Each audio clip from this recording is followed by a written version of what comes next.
오늘은 9월 첫 주면서 추석 명절을 엿새 앞둔 날입니다. 제가 왜 추석 명절을 엿새 앞뒀다고 얘기를 했냐면 오늘 본문이 유대인의 명절인 유월절을 엿새 앞둔 날이다 이렇게 시작되기 때문입니다. 말씀의 배경과 우리 현실의 배경이 일치하기가 쉽지가 않아요. 그런데 오늘은 딱 일치가 됐습니다. 그렇게 똑같이 명절을 엿새 앞두고 오늘 말씀을 우리에게 듣게 하셨습니다. 자, 1절에 이렇게 되어 있죠. 유월절 엿새 전에 예수께서 베다니에 이르시니 이곳은 예수께서 죽은 자 가운데서 살리신 나사로가 있는 곳이라. 자, 예수님께서 죽은 나사로를 살리신 그 기사는 우리가 지금 이게 12장인데 바로 앞에 11장에 기록되어 있습니다. 그리고 얼마간 시간이 흘렀어요. 그리고 예수님이 다시 그곳 베다니에 오신 건데 요한이 지금 11장, 12장 이렇게 연달아서 붙여놨죠. 그렇게 붙여놓은 이유가 분명히 있을 겁니다. 또한 유월절 엿새 전이다. 이렇게 시간적 배경을 얘기한 이유도 있겠죠. 여기서 문제 하나 제가 내겠습니다. 다시 한번 생각해 보세요. 유월절 엿새 전. 그러면 무슨 요일일까요? 한번 무슨 요일일까요? 6월절 엿새 전이면. 주일? 오늘? 일요일? 왜 일요일이에요? 6월절이면 무슨 요일이죠? 6월절이? 6월절이 무슨 요일이에요? 어허, 큰일 났네. 예수님은 6월절 어린 양. 금요일이죠. 돌아가신 날이 금요일이잖아요. 왜 이렇게 다들 헷갈리셔가지고 정말.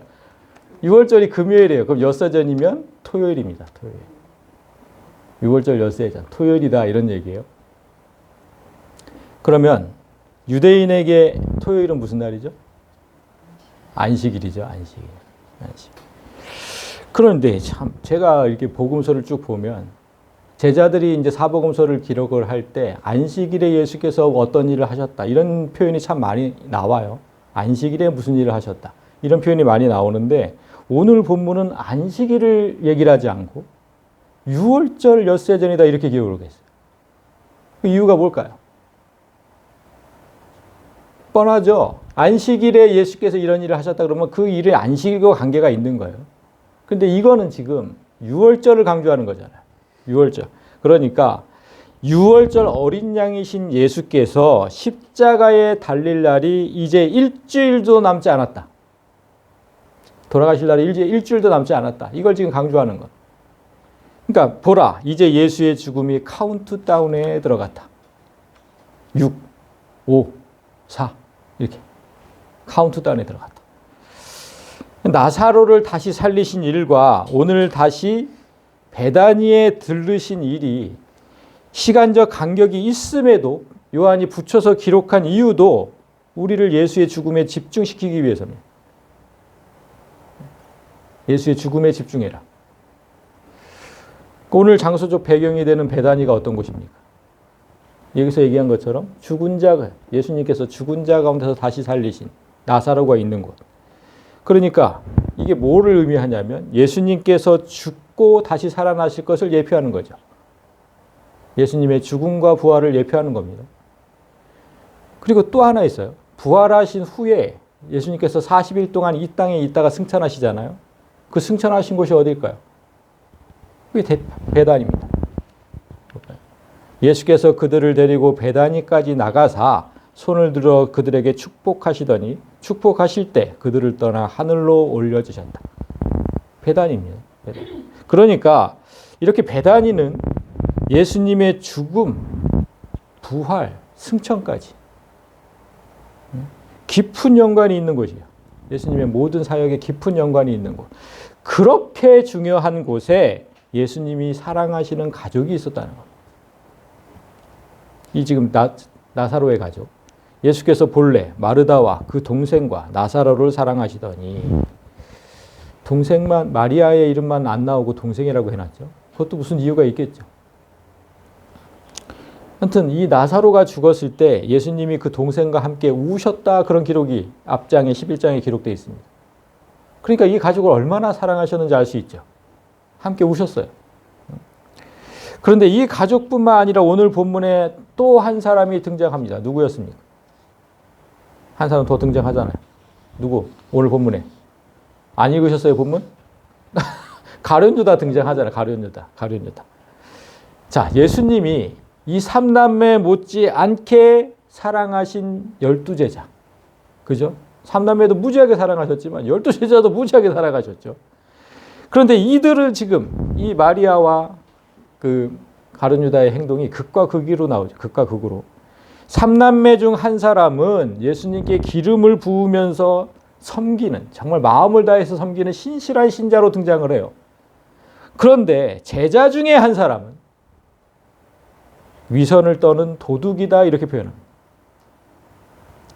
그 도둑으로 등장을 해요. 그러니까 지난주에 위선은 사탄에게서 온 거라고 말씀드렸어요. 사탄에게서 온 것이다. 그래서 빌닷을 통해서 위선자의 진술을 보았는데 오늘 예수님 제자 중 한 사람, 그 가룟 유다를 통해서 또 위선자의 진술을 보게 됩니다. 자, 여기까지 한번 정리를 하면 이렇게 됩니다. 장소는 베단이에요. 그리고 시간은 6월절 엿새전입니다. 주요 등장 인물이 마리아고, 마리아는 섬김의 사람으로 나오고 가룟 유다는 위선의 사람으로 나옵니다. 하나님께서 이런 배경을 가지고 우리에게 무슨 말씀을 하실까? 그래서 제가 정리를 한 겁니다. 이 배경을 머리에 두세요. 도대체 무슨 말씀을 하시려고 이렇게 배경을 두셨을까? 자, 오늘 이걸 이해하기 위해서 먼저 우리가 볼 게 있어요. 이 본문을 이해하려면 먼저 꼭 봐야 되는 본문이 있는데 뭐냐면 앞에 11장 나사로가 살린 기사가 있다 그랬죠? 그리고 오늘 본문이 12장인데 딱 그 중간에 끼어있는 기사가 하나 있습니다. 끼어있는 기사. 그게 뭐냐면 11장 47절에서 53장까지 잠시 제가 보겠습니다. 11장 47절. 이에 대제사장들과 바리새인들이 공회를 모으고 이르되 이 사람이 많은 표적을 행하니 우리가 어떻게 하겠느냐. 그러니까 예수님께서 죽은 나사로를 살리셨어요. 그러니까 난리가 났어요. 지금 난리가 났어요. 지금 이 사람들도 대제사장들과 바리새인들도 긴급하게 의원총회를 소집했어요. 의원총회. 이 공회, 국회 같은 거죠. 그 회의 주제가 뭐였냐? 우리를 욕되게 하고, 얼마나 예수님이 대제사장과 바리새인들을 욕을 하셨어요. 우리를 욕되게 하고 또 국민의 인기를 저렇게 얻는 저 청년을 어떻게 할 것이냐? 저 청년을. 그게 이제 회의 주제예요. 요즘 여권에서도 비슷한 일이 자주 의원총회가 열려요. 자주 의원총회가. 주제가 뭐예요? 저 청년을 어떻게 죽일 것이냐. 똑같은 일이 지금 벌어지고. 30대 청년. 예수님도 30대였는데. 그 30대 청년을 어떻게 죽일 것이냐. 똑같은 일이 벌어지고 있는 거예요. 그래서 48절. 만일 그를 이대로 둔다면 모든 사람이 그를 믿을 것이요. 그리고 로마인들이 와서 우리 땅과 민족을 빼앗아 가리라 하니. 우리가 아무 조치도 취하지 않는다면 사람들은 예수를 구세주로 믿을 것이다. 그럼 그렇게 된다면 우리는 모든 걸 잃게 됩니다. 대제사장과 바리새인들, 모든 걸, 기득권 사람들, 모든 걸 잃게 돼요. 왜 그래요? 구세주가 오면 사람들이 더는 종교 지도자들의 말을 따르지 않겠죠. 아, 구세주가 오셨는데, 그리스도께서 오셨는데, 그들의 말을 따르지 않죠. 그러니까 모든 걸 다 잃게 돼요. 이 걱정은 이해가 돼요. 저 빨간 글씨까지는 이해가 돼요. 근데 저 파란 글씨는 무슨 뜻일까요? 로마인들이 와서 우리 땅과 민족을 빼앗을 거예요. 예수님을 그대로 그냥 두면 로마인들이 왜 우리 땅을 빼앗을까요? 이게 어떻게 이해가 잘 안 가죠? 이게 무슨 의미냐면요. 지금 유대 땅은 로마의 속국이죠. 식민지, 로마의 식민지. 그런데 식민지였어도 유대 민족의 전통 문화라든지 종교라든지 이런 거 다 인정을 해줬어요. 우리가 그때 지도도 봤지만 워낙에 땅덩이가 크잖아요. 대로마 제국 얼마나 땅덩이, 그걸 다 일일이 직접 통치를 하지 못해요. 웬만한 자유는 다 주는 겁니다. 다만 반란만 일으키지 마라. 반란만 일으키지 않는다면 이런 평화는 계속 유지될 것이다. 이게 약속을 해준 거예요. 그런데 만약에 예수를 따르는 사람들이 점점 많아진다면, 로마 정부는 이를 종교적 행위로 보지 않고 정치적 행위로 보게 됩니다. 왕이 있죠. 로마 황제가 있어요. 로마 황제가 있는데 한 사람을 자꾸만 추대하고 왕으로 세우려고 하죠. 그걸 그냥 두겠냐는 거예요. 지금 그걸 염려하는 거예요. 그걸 염려하는. 이거 어떻게 보면 당연한 염려인 거죠. 그래서 예수님도 이들이 걱정하는 것처럼 이런 경우를 똑같이 경계를 하셨어요. 경계를. 자, 6장에 보면 예수께서 그들이 와서 자기를 억지로 붙들어 임금으로 삼으려는 줄 아시고 다시 혼자 산으로 떠나셨다. 그러니까 유대인들은 어떤 사람들이냐면 언젠가는 메시아께서 오셔가지고 우리를 해방시킬 것이다라는 신앙으로 계속 사는 사람들이잖아요. 근데 오신 거예요. 오셨어. 그래서 정말 예수님께서 메시아라면 이게 확신을 하게 된다면 당연히 왕으로 세우려고 할 것이죠. 그건 불보듯 뻔한 일입니다. 그렇게 되면 로마 정부가 보장했던 그 평화는 없어지고 이제 심한 탄압과 압제가 시작될 겁니다. 대제사장과 바리새인은 그런 상황을 지금 염려하는 겁니다. 그래서 지금 회의가 길어지는 거예요. 이게 이대로 놔두면 지금 우리 망하고 지금 나라 망하고 다 망하게 생겼어. 이거 어떻게 해야 되냐. 당연한 걱정이고. 그 예수라는 작자를 대체 어떻게 해야 되냐. 예수라는 작자를. 그냥 두면 우리 밥그릇도 뺏기고 나라도 뺏기게 생겼는데 죽이려고 해도 저 사람을 죽이려고 해도 마땅한 죄목이 없는 거예요. 잘못한 게 없어요. 사람 살린 것밖에 없는데.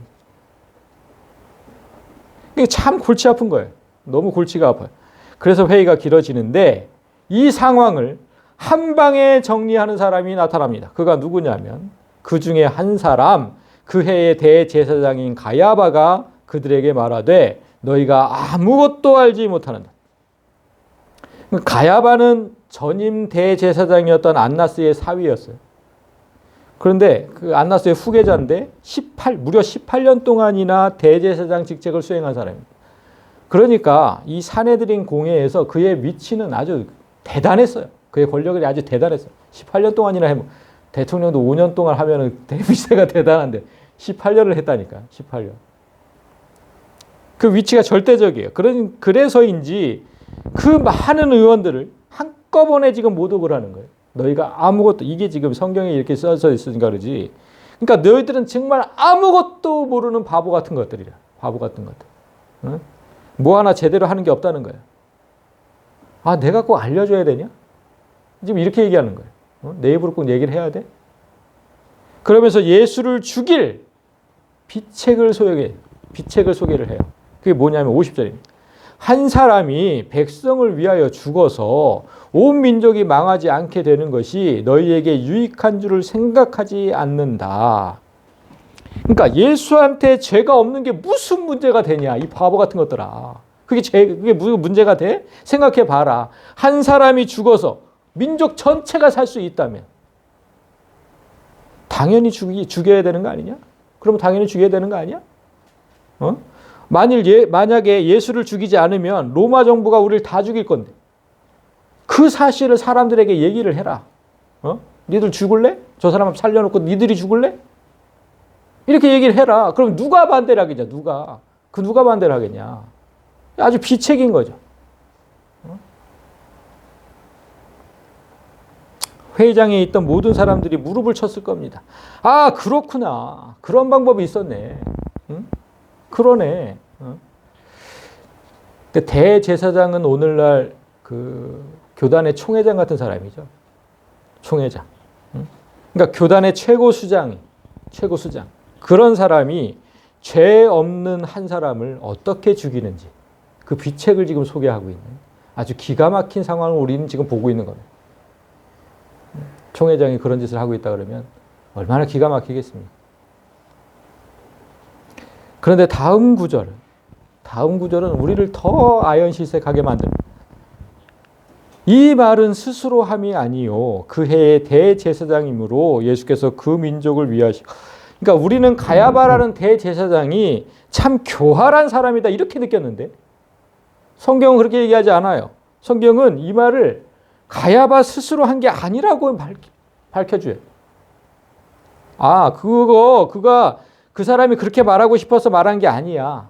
하필이면 그가 그 해의 대제사장이어서 하나님께서 그에게 그런 말을 하도록 시키신 거야. 섭리하신 거야.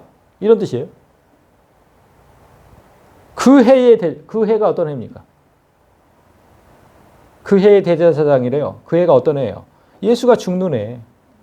예수가 죽는 해의 대제사장이기 때문에 할 수 없이 그런 말을 하도록 하나님께서 섭리하신 거래요. 그러니까 예수께서 죽는 해의 대제사장은 반드시 이런 악역을 맡아줘야 되는 거였다. 그래서 52절에 보면 또 그 민족만 위할 뿐 아니라 흩어진 하나님의 자녀를 모아서 하나가 되게 하기 위하여 죽으실 것을 그를 통해서 미리 말한 것이다. 예수께서 죽어야 유대 민족뿐만 아니라 흩어진 하나님의 자녀, 우리 같은 사람들, 그 사람들을 다 모아서 예수 안에서 하나가 되게 할 수 있다. 예수 안에서 하나가 되게 할 수 있다. 이게 원래는 하나님의 뜻이잖아요. 이게 하나님의 뜻이거든요. 그러니까 반드시 예수를 죽여야 돼요. 참, 그러니까 반드시 죽여야 돼. 그러니까 예수를 죽이는 일에는 하나님의 뜻과 악한 대제사장의 뜻이 일치하고 있는 거잖아요. 지금. 예수를 죽이는데 하나가 된 거예요, 그냥. 자, 한 사람이 백성을 위하여 죽어서 온 민족이 망하지 않게 되는 거. 이게 지금 대제사장의 한 말이잖아요. 그리고 하나님의 뜻이 이거잖아요. 예수께서 그 민족뿐 아니라 흩어진 하나님의 자녀를 모아 하나가 되게 하기 위하여 예수를 죽이는 것. 완전하게 똑같아요. 지금 완전하게 똑같습니다. 그러니까 우리는 지금 하나님께서 당신의 뜻을 이루기 위해서 악인을 사용하시는 모습을 보고 있는 거예요. 그런데 이런 일은 이 여기뿐만 아니라 성경을 통해서 얼마든지 볼 수가 있어요. 얼마든지. 여러 경우가 있지만 제가 하나만 소개를 하면, 특별히 오늘 본문의 배경이 언제예요? 6월절이죠? 그 6월절을 한번 생각해 보세요. 6월절이 어떻게 생겼는지. 만약에 애굽의 왕 바로가 완악하게 굴지 않았다면 6월절은 없었을지도 몰라요. 그렇다면 그가 만약에 하나님께서 베푸신 기적 중에 10가지 기적을 베푸셨는데 만약에 다섯 번째쯤 가서 손을 들었어. 아이고 알았습니다. 저 다 가지고 다 데리고 가세요. 응? 이스라엘 백성 다 데리고 가세요. 다섯 번째쯤 손을 들었다면 6월절은 없었겠죠. 6월절 만약에 마지막 10번째 재앙에서 왔으니까 6월절은 생겼으니까 그렇게 됐다면 없었을 거예요. 그런데 하나님은 바로가 끝까지 완악할 수 있도록 그를 도우신다니까요. 끝까지 완악. 자 볼까요? 여호와께서 모세에게 이르시되 네가 애굽으로 돌아가거든 내가 네 손에 준 이적을 바로 앞에서 다 행해라. 10가지를 다 행해라. 그러나 내가 그의 마음을 완악하게 한즉 그가 백성을 보내주지 아니하리. 10번째가 될 때까지 끝까지 바로가 완악하게 굴 거야. 내가 그렇게 만들 거야. 이렇게 얘기하신 거잖아요. 그러니까 하나님께서 바로의 마음을 완악하게 하지 않으셨다면 10번째 재앙까지 가지 못했을 것이고, 그렇게 되면 6월절은 없었을 것이고, 그렇게 되면 6월절 어린 양도 없고, 그렇게 되면 우리의 구원도 없습니다. 우리의 구원도 없어요. 이 모든 게 꼬이게 되는 거예요. 모든 게 꼬이게 되는 거예요. 그래서 하나님은 당신의 계획을 이루시기 위해서는 악인이라도 사용하십니다. 어쩔 수가 없어요. 악인이라도 사용하시고 또 그 사람이 맡은 사명을 완수할 수 있도록 이렇게 도우시는 거예요. 완악하게 만들어 도우시는 거죠. 바로나 오늘 보면 대제사장이나 자기 뜻대로 하는 줄 알겠죠. 그들은 다 자기 뜻대로 하는 줄 알겠죠. 내가 머리가 좋아서 말이에요. 응? 그렇게 알겠지만 사실 자신이 하나님 손에 놀아나고 있다는 걸 그들은 전혀 모르고 있는 거죠. 하나님 손에 놀아나고 있는 거예요. 예전에 제가 그 손오공이라는 영화에서 이제 이런 장면을 봤어요. 손오공이 막 그 그 구름을 타고 막 하늘을 그냥 쉥쉥 다녀요. 얼마나 빠르게 다니는지. 한참을 가서 한참을. 근데 카메라가 이렇게 멀리서 이렇게 우주에서 찍은 거를 딱 보니까 부처님 손바닥이. 구름을 타고 얼마나 오래를 달렸는데 부처님 손바닥에 있는 거예요. 그런 영화를 제가 아직도 기억을 하는데 성경은요. 우리의 모든 행위가 그렇다고 얘기를 해요. 우리의 모든 행위가 다 하나님 손바닥 안에 있다. 그런 구절이 있다는 거 아셨어요? 전도서에 있습니다. 전도서에. 이 모든 것을 내가 마음에 두고 이 모든 것을 살펴본즉 의인들이나 지혜자들이나 그들의 행위 모두가 하나님 손바닥 안에 있다. 자기가 똑똑해서 모든 일을 잘 처리한다고 이렇게 생각하는 사람들은 그래서 똑바로 알아야 돼요. 그들이 하는 의인들이나 지혜자들이나 아무리 자기가 똑똑하다고 해요. 다 그 행동 하나님 손바닥 안에 있는 거죠. 그래서 이날부터는 대제사장이 그렇게 명령한 그 다음부터는 그들이 예수를 죽이려고 모의를 했대요. 그러니까 예수님이 죽는 해에 대제사장이 된 그 사람이 하나님 손바닥 안에서 해야 될 말을 하니까. 그러니까 그때부터 사람들이 즉각 실행에 옮겼다. 예수에 대해서 수배령이 떨어지고 누구든지 예수를 잡는 자에게 이제 포상을 하겠다고 공포를 합니다. 대제사장과 바리새인들이 누구든지 예수 있는 곳을 알거든 신고하여 잡게 하라 명령하였다. 그래서 그 잡아서 준 가룟 유다한테 은 30을 주잖아요. 보상금을 주잖아요. 보상금. 자, 오늘 본문을 이해하려면 이런 뒷배경이 있음을 먼저 알아야 돼요. 그래야 오늘 본문이 이해가 됩니다. 자, 6월절 엿새 전에 이거 아까 우리가 봤는데 예수께서 베다니 이르셨어요. 자, 베다니는 예루살렘에서 아주 가까워요. 인접한 동네. 사람들은 예수님이 예루살렘에 오면 서로 잡으려고 혈안이 되어 있어요. 포상금이 걸렸잖아요. 혈안이 되어 있는데 예수님은 여기서 아주 가까운 곳에서 지금 예루살렘 입성을 준비하고 있어요. 지금 엿새 전이라고 했는데 예루살렘 입성이 닷새 전에 이루어집니다. 그러니까 내일이에요. 내일. 바로 내일 입성을 해요. 본문에 오늘이 토요일이라고 했으니까 예수님이 나귀를 타고 사람들의 환영을 받으면서 예루살렘으로 들어가는 날은 주일이죠. 오늘이. 그러니까 그게 무슨 뜻이냐면 예루살렘에는 지금 예수를 잡으려는 자들과 예수를 환영하는 자들이 섞여 있었다는 뜻이죠. 들어가실 때 엄청난 환영의 인파가 있었잖아요. 섞여 있어요. 그런데 우스운 건 이곳 베다니에도 그런 사람들이 지금 섞여 있는 거예요. 마리아와 가룟 유다 섞여 있다. 이걸 보여주는 거예요. 여기도 섞여 있다.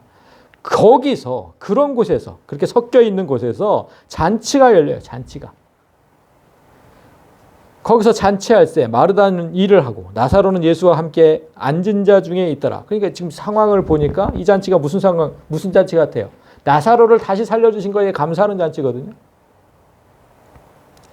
그 언니 마르다는 손님 접대에 아주 분주해요.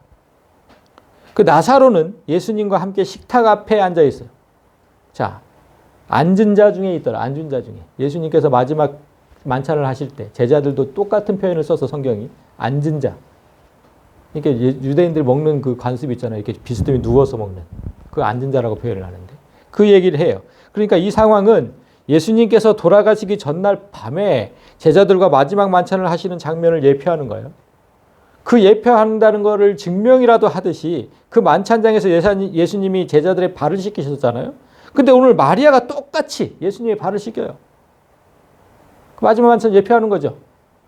봅시다. 마리아는 지극히 비싼 향유, 곧 순전한 나드 한 근을 가져다가 예수의 발에 붓고 자기 머리털로 그의 발을 닦으니 향유 냄새가 집에 가득하더라. 그러니까 지금 요한은 분명 마리아가 기름을 예수님 발에 부었다고 지금 기록을 했어요.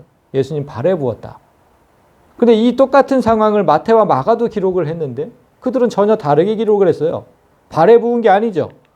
마태, 한 여자가 매우 귀한 향유와 한 옥합을 가지고 나와서 식사하시는 예수의 머리에 부었다. 마가도 똑같아요. 한 여자가 매우 값진 향유, 곧 순전한 나드 한 옥합을 가지고 와서 그 옥합을 깨뜨려 예수의 머리에 부었다. 그런데 왜 요한만 발에 부었다고 기록을 했을까? 이게 성경이 이러니까 이제 막 성경을 공격하는 사람들이 봐라 틀리지 않냐? 그거 아닙니다. 그런 거 아니에요. 마태나 마가는 기름을 머리에 붓는 의미에 초점을 둔 거예요. 기름을 머리에 붓는다는 게 무슨 의미인지 아시잖아요. 거기에 초점을 둔 거예요. 그런데 요한은 머리털로 예수님 발을 닦은 의미에 초점을 둔 거예요. 그러니까 기름 한 근을 머리에 부어요. 기름 한 근을 머리에 철철철철 부어요. 그럼 어디까지 가요? 온몸을 적시고 발까지 가죠. 당연히 가죠. 그렇게 기름에 젖은 발을 머리털로 닦았다는 것에 강조를 하는 거예요. 지금 강조를 하는 거예요. 그 초점이 다른 거예요. 초점이. 자, 기름을 머리에 붓는 행위는 우리가 잘 알듯이 하나님의 은총의 표시예요. 오늘날 성령 세대. 그 표시예요. 그 표시. 하나님께 부름을 받은 사람, 특별히 제사장이나 왕이나 선지자들에게 기름을 부어 세웠잖아요. 그 이유가 뭐였냐면 하나님의 은혜로 일하지 않으면 할 수 없는 일들이다. 그런 뜻이잖아요. 그래서 기름을 부은 거예요. 마리아는 분명히 예수님을 유대인의 왕으로 생각한 거고 그래서 아껴두었던 기름을 머리에 부은 거예요. 마태 마가는 거기에 초점을 둔 거예요. 왕으로 세웠다 마리아가 자기의 왕으로. 그런데 요한은 지금 어디에 초점을 뒀냐면 마리아가 거기서 멈추지 않았다. 예수님을 왕으로 세운 곳에 멈추지 않고 정말 예수님을 나의 왕으로 세웠다면 그 다음엔 우리가 뭘 해야 돼요? 섬겨야 되는 거예요. 섬겨야 되는 거. 말만 세우면 뭐 해요? 예수님을. 말만 맨날. 섬겨야 되는 거죠. 그 섬김의 행위가 뒤따라야 되는데 지금 마리아가 그걸 보여주는 거예요. 발을 닦아준다는 의미는 예수님께서 제자들의 발을 닦아주셨던 것처럼 섬김의 의미거든요. 그런데 마리아는 예수님처럼 수건으로 발을 닦은 게 아니라 자기 머리털로 닦았대요. 그건 또 무슨 뜻일까요? 머리 생각해 보세요. 머리는 내 몸의 일부죠. 내 몸의 일부면서 내 생각과 마음이 다 여기서 나오잖아요. 그 머리털로 닦았다. 내 몸과 마음을 다 드리겠다는 뜻이에요. 내 몸과 마음을 다 드리겠다. 수건으로 닦지 않고. 그래서 우리가 예배 시간에 우리가 이제 항상 설교 끝나고 이제 봉헌을 하잖아요. 봉헌할 때 항상 드리는 기도가 뭡니까? 우리에게 주신 물질과 더불어 이 헌금, 이 물질과 더불어 우리의 몸과 마음도 모두 드린다고 항상 고백하잖아요. 우리의 몸과 마음도 모두 드립니다. 이 고백을 지금 마리아가 하는 거예요. 나에게 있는 가장 귀중한 물질 뭐였어요? 기름. 그 기름을 다 드리고 그와 더불어서 나의 몸과 마음을 모두 예수님께 드립니다. 헌신의 고백을 하는 거예요. 헌신의 고백. 그러니까 하나님께 봉헌은 이렇게 해야 되는 거예요. 이렇게. 교회가 준비한 봉투에 돈 이게 달러 몇 푼 집어넣고 아무렇지도 않게 나는 헌금했어. 이렇게 자부할 일이 아니라 거기서 끝나면 그건 아무것도 아닌 거예요. 돈은 없으면 안 드려도 돼요. 뭐 하나님께서 돈이 필요하신 분이 아니잖아요. 하나님께서 필요하신 게 뭐예요? 우리의 몸과 마음이라니까. 하나님께서 필요하신 건 그거예요, 그거. 그걸 드리지 않고 돈만 드렸다고 해서 내가 헌금 생활 다 했다고 생각하면 그건 진짜 착각인 거예요, 착각. 나를 드리지 않고서 헌금, 예수님께 뭘 드렸다, 하나님께 뭘 드렸다. 아무것도 안 드린 겁니다.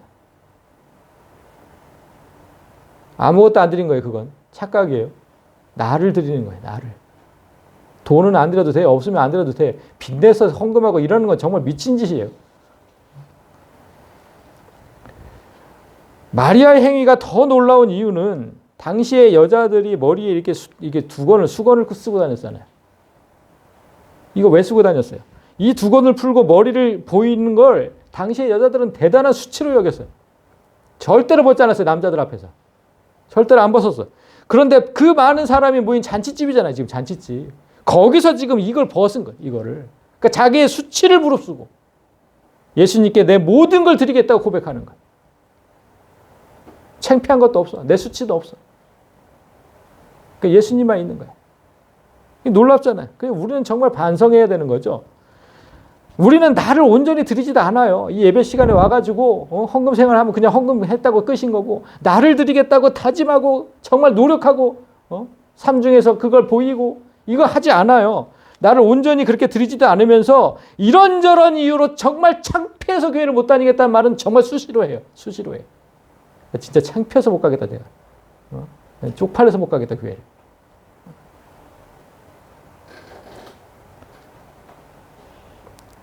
이 한 여자를 통해서 좀 반성을 합시다. 창피함을 무릅쓰고 그런 게 어딨어. 예수님밖에 없는 거지. 찬양 중에도 그런 게 예수 우리 왕이여. 그 입으로만 하지 말고 행동으로 증명을 하자는 거예요. 행동으로. 예수님을 섬긴다고 해놓고 내가 창피한 게 먼저면 그건 아무것도 아닌 겁니다. 자, 이렇게 마리아의 신실한 모습을 보여준 후에 이제 가룟 유다가 등장을 합니다. 완전 극과 극을 보여주는 거죠. 제자 중 하나로서 예수를 잡아줄 가룟 유다가 말하되, 이 한 구절을 보는데 가슴이 너무 아팠어요. 제자 중 하나래요. 근데 예수를 잡아준대요. 그 한 구절을 딱 보는데 거기서 넘어가질 못하겠더라고요. 너무 마음이 아파서. 이게 무슨 뜻이냐면 이 가룟 유다 같은 사람들이 오늘날에도 교회에 있다는 거예요. 제자 중 하나잖아요. 제자 중 하나. 오늘날 교회 안에 다 있다. 예수를 파는 놈들이. 있는 게 아니라 많죠. 많은 게 문제인 거죠. 이 가짜 성도가 진짜 성도를 어떻게 대하는지 보십시오. 이 향유를 어찌하여 300데나리온에 팔아 가난한 자들에게 주지 아니하였느냐 하니, 한 데나리온은 우리가 몇 번 얘기했죠. 노동자의 하루 품삯. 그러니까 300데나리온은 한 사람의 연봉 정도 되는 거죠. 연봉. 그러니까 아무리 낮게 잡아도 한 3천만 원. 요즘은 연봉이 뭐 그냥 5천 이상, 우리나라 평균 연봉이 5천 이상이래요. 우리는 근데 왜 그게 안 되는지 모르겠는데 평균 연봉이 5천 이상이에요. 아무리 낮게 잡아도 3천에서 5천 정도. 그만한 가치가 있는 기름인 거예요, 지금. 3천에서 5천만 원 사이. 그만한 기름을 한 사람 머리에 부어서 없애는 게 낫습니까? 아니면 가난한 사람들을 돕는 게 낫습니까? 아니, 상식적으로 생각해서 당연히 가난한 사람들을 돕는 게 훨씬 낫죠. 여기에 부어가지고 그걸 왜 없애냐고, 5천만 원을. 상식적으로는 도저히 이해가 안 되는 거예요. 따라서 그곳에 있던 잔치집에 있던 사람들은 가룟 유다가 잘못 말했다고 생각하질 않아요. 맞지. 그 사탄의 지혜는 이런 겁니다. 사탄의 지혜는 모두가 옳다고 생각하게끔 말해요. 말을 그렇게 해요. 모두가 옳다. 이렇게 말을 해. 그러면서 하나님 일은 진짜 방해를 하는 거죠. 정말 지혜롭지 않습니까? 다 사람들의 지지를 얻으면서 하나님의 일을 방해를 해. 그러나 사람의 중심을 보시는 하나님께서 밝히 말씀하십니다. 제가 저렇게 말한 거는 가난한 자들을 생각하는 게 아니라 그는 도둑이야. 돈괴를 맞고 거기 넣는 것을 훔쳐가기 위해서다. 그러니까 가룟 유다가 가난한 자들을 생각해서 말한 게 아니라 그의 진짜 속셈은 기름을 판 돈이 딱 자기한테 들어오면, 지가 회계니까 딱 들어오면 그걸 그냥 훔쳐가려고. 한 5천만 원이 생길 수 있는 좋은 기회였는데 5천만 원이 저걸 왜 저기다 붓고 난리야, 이거잖아요 지금. 여기서 잠시 대제사장 가야바와 이 가룟 유다를 비교해 볼까요? 아까 대제사장 가야바 이랬죠. 이 말은 스스로 함이 아니요, 그 해의 대제사장이라서 할 말이다. 그러니까 하나님이 대제사장이 어떤 경위로 그런 말을 했는지 알려주신 거잖아요. 그리고 가룟 유다도 똑같이 그가 어떤 이유로 그런 말을 했는지 또 알게 하셨어요. 또 알게 하셨어요.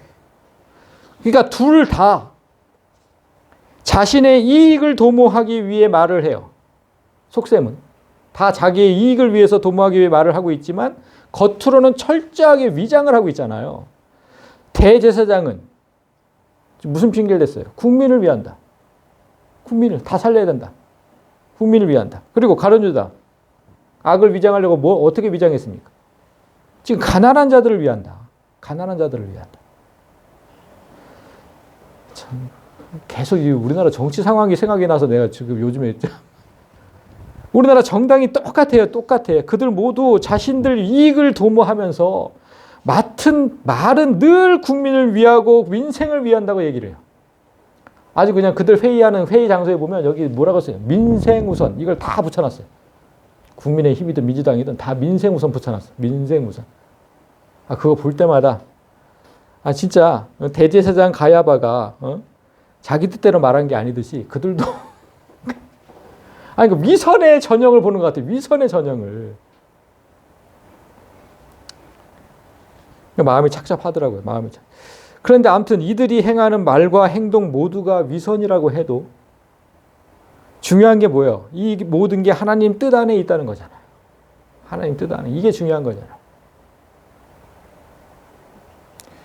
자, 대제사장 가야바가 자기 뜻대로 말한 게 아니래요. 그런데 가룟 유다의 그 도둑심보, 도둑놈이라고 그랬잖아, 아까. 도둑심보도 자기 뜻이 아니에요. 자기가 도둑이 되고 싶어서 된 게 아니라 그냥 그렇게 태어난 거래요. 그렇게 태어난 거래요. 성경이 그렇게 얘기를 해요. 볼까요? 인자를 파는 그 사람, 가룟 유다죠. 그 사람에게 화가 있으리로다. 그 사람은 차라리 태어나지 아니하였다면 제게 좋았을 뻔했다. 그렇게 태어난 거야. 그러니까 그렇게 태어나지 않았으면 좋았을 뻔했다. 가룟 유다가 도둑 심보를 가지고 은 30개에 예수를 팔아 넘긴 거는 그가 그런 운명으로 태어나서 그런 겁니다. 그도 어쩔 수가 없어요. 가룟 유다가 어쩔 수가 없다니까? 그는 그 일을 위해서 태어난 거예요. 그 일을 위해서. 예수를 팔기 위해서. 성경은 지금 계속해서 인류의 역사가 하나님 손 안에서 이루어지고 있다는 걸 계속해서 얘기하는 거예요. 그리고 그 섭리는 항상 선한 일들로만 이루어지는 게 아니라 이렇게 악한 일이 병행이 되는 거예요. 악한 일도 병행이 된다. 자, 지금까지 악을 섭리하시는 모습을 보았다면 이제 선을 어떻게 섭리하는지를 이제 보여주는 거예요. 7절은. 선을 어떻게 섭리하시느냐. 예수께서 이르시되 그를 가만두어 나의 장래할 날을 위하여 그것을 간직하게 하라. 그러니까 마리아가 기름을 부었어요. 뭐라고? 가룟 유다가 막 뭐라고 하니까 그를 가만두어라. 나의 장래할 날을 위해서 간직한 것이다. 이 말씀에서 우리는 마리아의 행위 또한 그녀의 뜻과는 다르게 섭리하고 계셨음을 알 수 있죠. 마리아는 예수님을 왕으로 세우고 그분에게 몸과 마음을 다해 헌신하겠다는 의미로 기름을 붓고 발을 닦아드렸지만 하나님은 그녀의 행위를 다른 의미로 예비하신 겁니다. 다른 의미로. 예수의 죽음. 내 장례식 때 쓰려고 그런 거야. 내 장례식 때 쓰려고. 마리아는 지금 내 죽음을 준비하고 있다. 그러니까 뭐라고 하지 마라. 뭐라고 하지 마. 마리아의 생각과는 전혀 다른 의미로 말씀하고 계십니다. 가난한 자들은 항상 너희와 함께 있지 않느냐? 그러나 나는 항상 너희들과 함께 있지 아니한다. 그러니까 가난한 자들은 언제라도 도울 수 있죠. 근데 예수님은 엿새 후에 이제 죽어요. 엿새 후면 이제 죽는다고. 그러니까 내 장례를 준비하는 거니까 너무 뭐라고 하지 마라. 참 마음이 착잡합니다. 여기까지가 이제 오늘 본문인데, 자, 여러분, 우리는 오늘 본문을 통해서 하나님께서 사람의 모든 말과 행동을 섭리하신다는 사실을 알았죠. 그런데 여러분 생각을 해보세요. 내가 어떤 말을 하고 어떤 행동을 해도 그 모든 게 하나님의 섭리대로, 하나님 손바닥 안에서 지금 놀아나고 있는 거다 이렇게 생각하면 기분이 좋습니까? 나쁩니까? 그 기분이 좋아요? 나빠요? 한번 생각해 보세요. 내가 이거 하는 것도 하나님이, 그럼 내가 나쁜 짓을 해도 하나님이, 내가 무슨 짓을 해도 하나님이. 이렇게 생각해야 되는 거예요?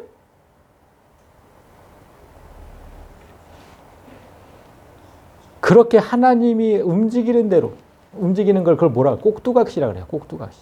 자, 이게 꼭두각시죠? 내가 이렇게 움직이면 이렇게 오면, 이게 꼭두각시 삶이거든요.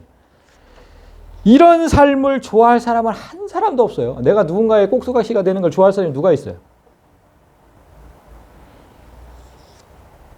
그런데 우리는 하나님의 꼭두각시니까 괜찮지 않느냐 이렇게 말하면 됩니까? 이렇게 말하면 어떻습니까? 그건 좀 괜찮아요? 하나님의 꼭두각시잖아. 괜찮아.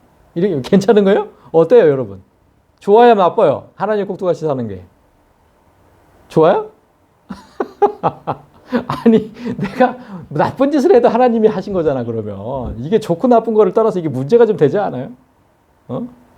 문제가 돼요, 이거는. 자, 우리는 성경을 통해서 하나님께서 사람에게 자유의지를 주셨다 그랬죠. 자유의지를 주셨다. 그 의미가 뭐냐면 하나님의 꼭두각시라도 살지 말라는 거예요. 하나님의 꼭두각시라도 살지 말라는 뜻이에요. 그게 자유의지를 주셨다는 게 왜 네가 꼭두각시로 사냐? 난 그걸 원하지 않는다는 거거든요. 그런데 오늘 예수를 죽이려는 대제사장도 예수를 팔아넘기는 가룟 유다도 유월절을 만든 1등 공신이었던 애굽의 왕 바로도 뭐라 그랬어요? 분명히 하나님의 꼭두각시 역할을 했잖아요.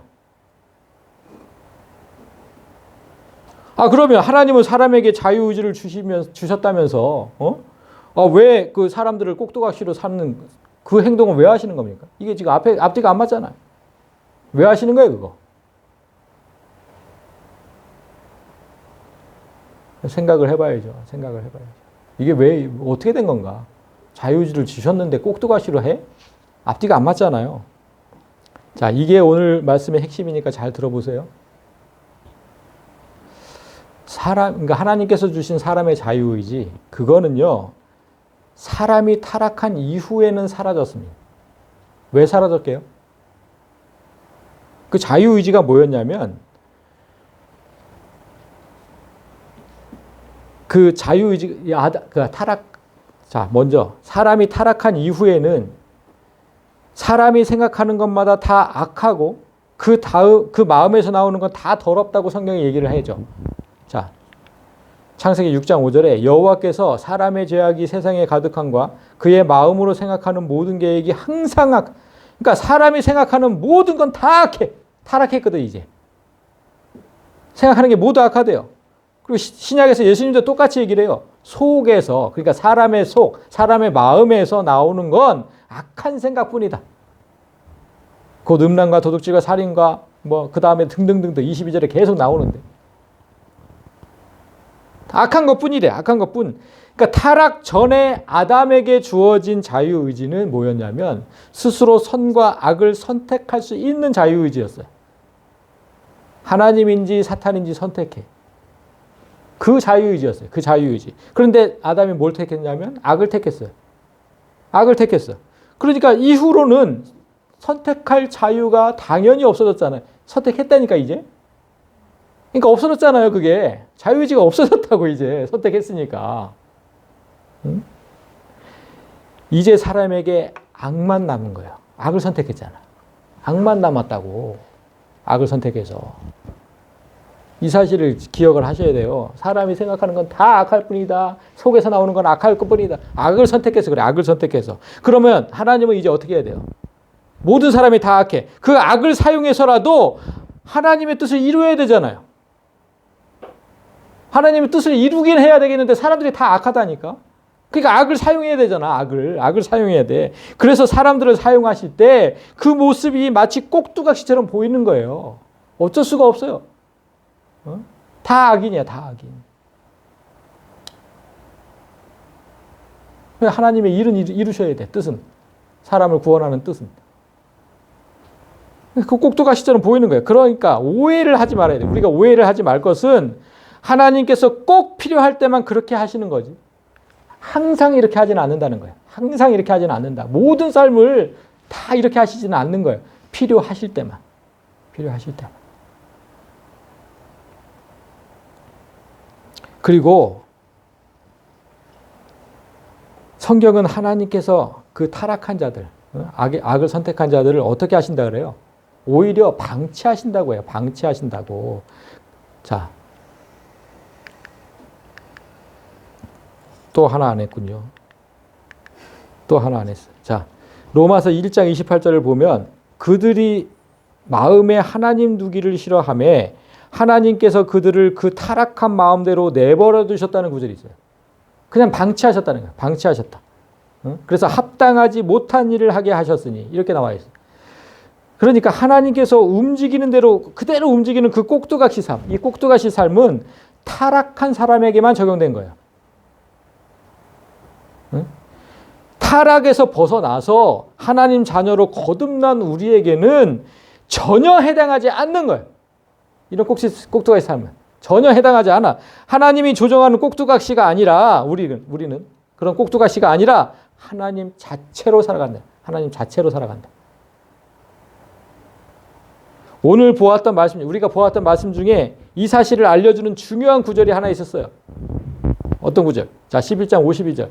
또 그 민족만 위할 뿐 아니라 흩어진 하나님의 자녀를 모아 하나가 되게 하기 위하여 죽으실 것을 미리 말함이러라. 그러니까 대제사장이 왜 그런 말을 했는지 지금 설명하신 건데, 예수님이 죽어야 우리가 하나님과 하나가 될 수 있다는 거잖아요. 하나가 될 수 있다.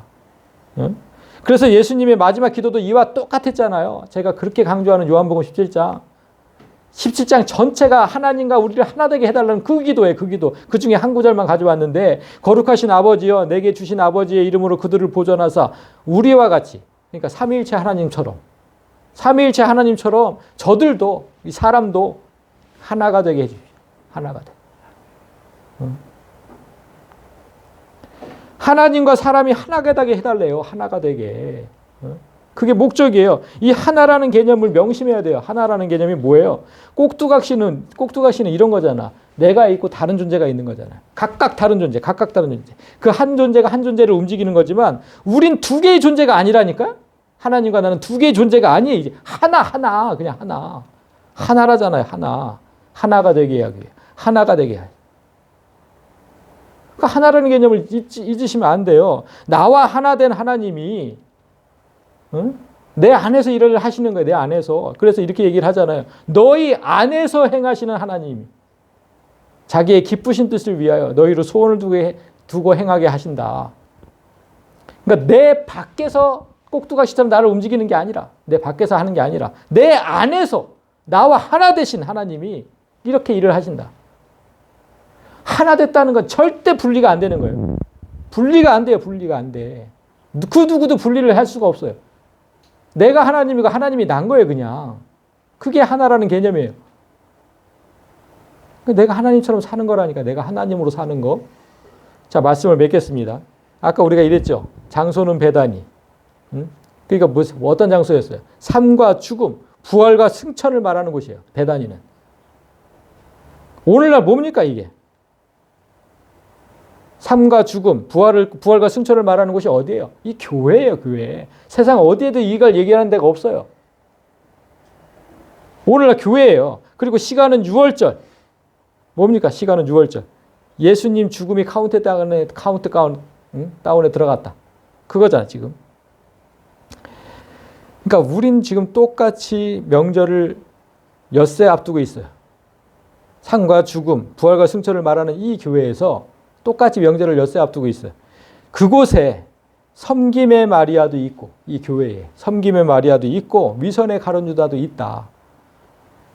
그러니까 명절을 엿새 앞두고 좀 생각해 보라는 거예요. 하나님은 우리한테 지금.